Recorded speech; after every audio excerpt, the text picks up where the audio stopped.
Ya, mungkin saya ingin dengarkan singkat dulu dari Pak Jilal. Pak Jilal mungkin punya pandangan. Saya persilakan Pak Jilal.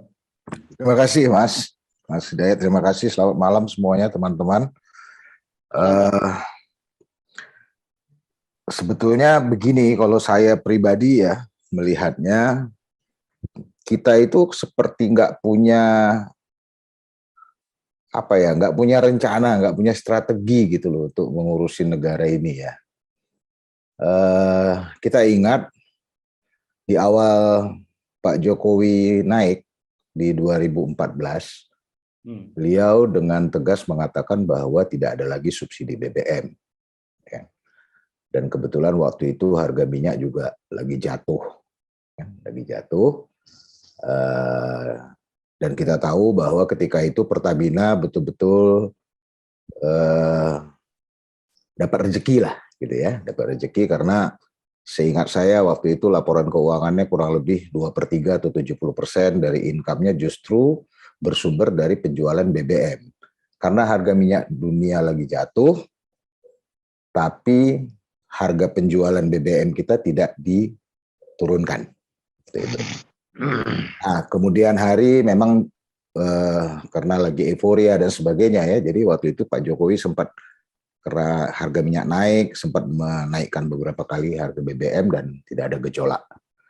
Tapi poin penting di sini adalah saat itulah kita semua juga mendengar bahwa beliau mengalokasikan subsidi BBM yang sebelumnya sudah dianggarkan itu sebagai dalam modal awal untuk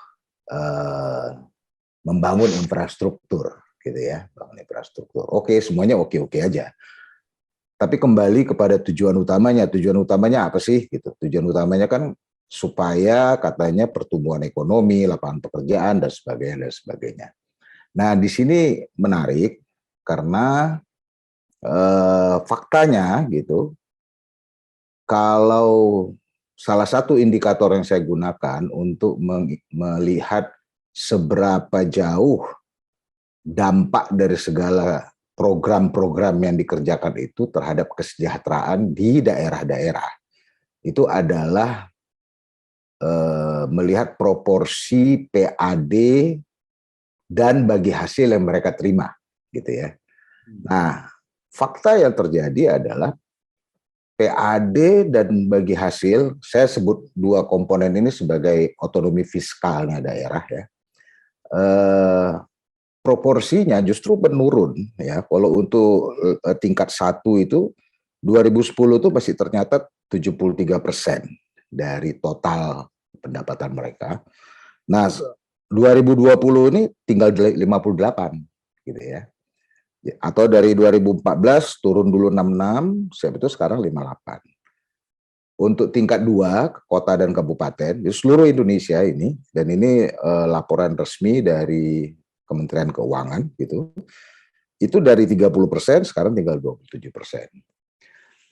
Yang saya ingin katakan di sini adalah begini, apakah kita tidak mau belajar bahwa untuk mengatasi persoalan bangsa ini tidak bisa hanya pemerintah pusat gitu loh.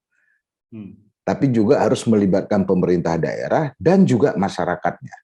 Jadi ketika dibilang subsidi BBM itu akan dicabut, itu mungkin saya anggap itu sebagai sebuah kebijakan yang benar gitu.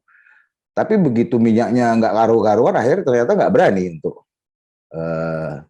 tidak mensubsidi ya, walaupun dipindahin kata-katanya menjadi penugasan dan sebagainya. Nah, hal ini tidak bisa dilakukan karena semuanya dikerjakan oleh pusat. Tidak ada peran serta daripada daerah untuk gotong royong untuk menyelesaikan ini. Bagaimana mungkin daerah bisa melakukan itu ketika duit mereka sendiri terbatas gitu loh Mas, ya kan? Jadi tadi seperti saya katakan tadi hanya 27% ya tahun 2020 atau kurang lebih 30% lah rata-rata. Artinya 70% itu kan dia butuh dari pusat itu. Ya. Transfer daerah itu loh. Jadi itu semua dari pusat. BBH juga, dana bagi hasil juga termasuk transfer daerah, tetapi kita anggaplah itu memang haknya daerah. Gitu ya. Nah, oke, ini cerita yang berulang-ulang dari dulu soal ini. Tapi kita sebetulnya dikasih kesempatan belajar bahwa kita harus bergandengan tangan atau bergotong royong dengan daerah itu. Ketika pandemi kemarin datang 2020 itu, gitu ya. Betapa seluruh Indonesia ini repot menghadapinya karena segala sesuatu, setiap langkah yang mau dilakukan itu tergantung daripada kebijakan pusat, gitu lah. Ya, otoritas daerah itu sangat-sangat sempit, sangat-sangat terbatas untuk melakukan action karena dia nggak punya duit. Sampai-sampai hak mereka sendiri ketika itu tidak terlambatlah minimal ditransfer, gitu ya, sehingga mereka harus pinjam dan sebagainya. Nah, dari sini kita akhirnya kan bertanya, sebetulnya prioritasnya apa sih pembiayaan ini semua, gitu loh.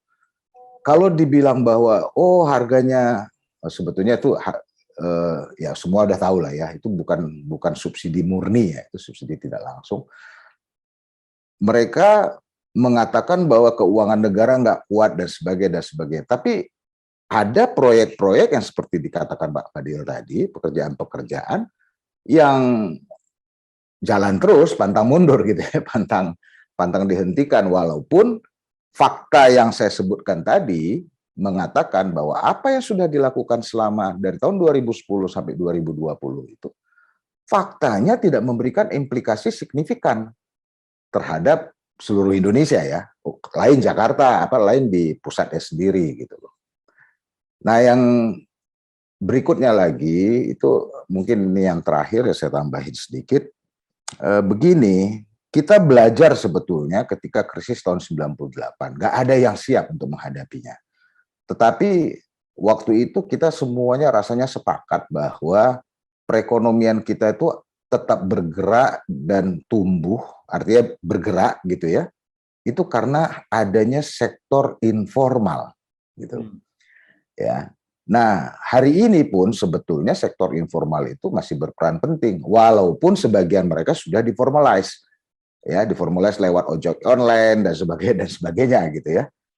Nah, ini agak agak absurd kalau ketika dibilang yang tadi disebutkan kan bahwa salah satu itu adalah untuk memberikan subsidi kepada ojek online dan sebagainya.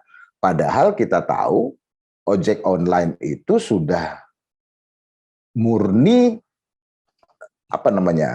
bisnis gitu ya, bisnis gitu loh. Banyak hal-hal lain yang perlu diselesaikan, dan itu betul bahwa sistem jaring pengaman sosial kita ya masih acak-adut sampai hari ini. Kemarin kita lihat sendiri banyak sekali persoalan-persoalan bantuan sosial ketika COVID gitu loh. Kembali lagi, ini semua tentunya sangat wajar jika banyak sekali orang mempertanyakan gitu ya, apa sih uang kamu tuh mau dipakai apa gitu loh? Kenapa kamu harus korbankan yang lain ya, yang tidak katakanlah ruang geraknya terbatas gitu ya. Nah, ini mungkin sekedar untuk memulai diskusi kita hari ini, Mas Hidayat, yang bisa saya sampaikan. Terima kasih banyak. Baik Pak Jilal, terima kasih Pak Jilal. Saya kira tadi Pak Jilal sudah mensoroti mengenai